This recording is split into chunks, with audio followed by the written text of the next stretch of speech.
السلام عليكم ورحمة الله وبركاته. وأخيرا وصل البين كود.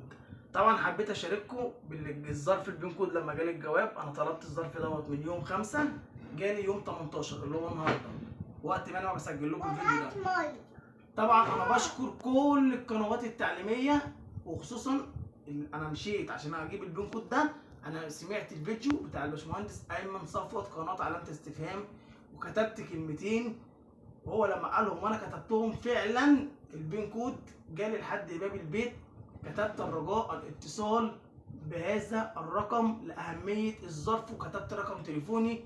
ساعي البريد سعيه مشكور المحترم اتصل بيا وانا في الشغل. خدت بعضي، خلصت شغلي، رحت قابلته، خدته من قدام باب البوسطه. طلبت البين كود من اول مره وجالي الحمد لله من اول مره.